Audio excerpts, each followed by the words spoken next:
देखो क्या है आंतरिक बल का वर्गीकरण। आंतरिक बल के वर्गीकरण को हम लोग दो पार्ट में बांटते हैं। पहला होता है मन संचलन, एक आकस्मिक संचलन। ठीक है। अब मन संचलन को दो तरीके से कैटेगराइज करते हैं, महादेश जनक बल के, और एक करते हैं पर्वत निर्माणकारी बल के से। ठीक है।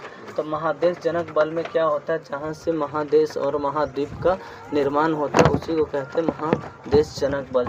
जहाँ से महाद्वीपों का निर्माण करने वाला बल को हम क्या कर देंगे, महादेश जनक बल। अब इसमें किस तरह से महादेश उत्पन्न होगा, तो उसमें होगा अवतलन की क्रिया और उत्थान की क्रिया। अवतलन की क्रिया का मतलब होता है धंस जाना। ठीक है।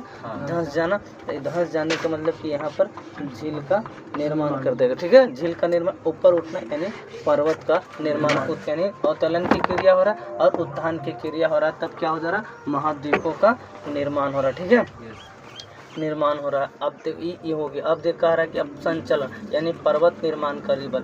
पर्वत निर्माणकारी बल क्या होता है, वैसे बल जिससे पर्वतों का निर्माण हुआ है। तो इसमें कौन कौन सा, पहला फर्स्ट क्रिया क्या होगा, संपीड़न की क्रिया होगा। संपीड़न भी दो टाइप से होगा, पहले संवलन होगा और फिर बलन होगा। संवलन में उच्च संवलन होगा और एक असंवलन होगा, और बलन अपनति और अभिनति होता है। ठीक है।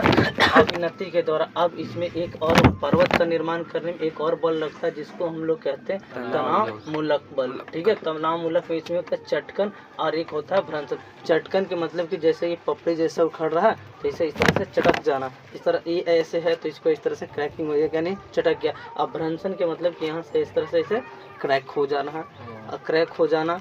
और अवरोधक पर्वत इसमें हो जाएगा, अवरोधक पर्वत बन जाएगा और हॉर्स पर्वत बन जाएगा। इसी में हम कहेंगे रैंप घाटी भी बन जाएगा। तो ये किसके द्वारा हो जाएगा, भ्रंशन के कारण हो जाएगा। ठीक है। तो इसको अभी तुम लोग नोट डाउन करो और फिर हम इसके बारे में लिखवाते हैं। संवलन क्या है, वलन क्या है, अपनति क्या है, अभिनति क्या है, उत्संवलन क्या है और अवसवलन क्या है। ठीक है। मेन यहाँ पर्वत निर्माणकारी बल कैसे होगा, तो पर्वत निर्माणकारी संपीड़न की क्रिया के दो होगा, जिसमें संवलन होगा और वलन होगा। तो संवलन भी हम दो तरीके के पढ़ेंगे, उत्संवलन और अवसवलन। और वलन में अपनति और अभिनति। अभी जैसे ही है डायग्राम वैसे ही एज इट उतार दो। ठीक है।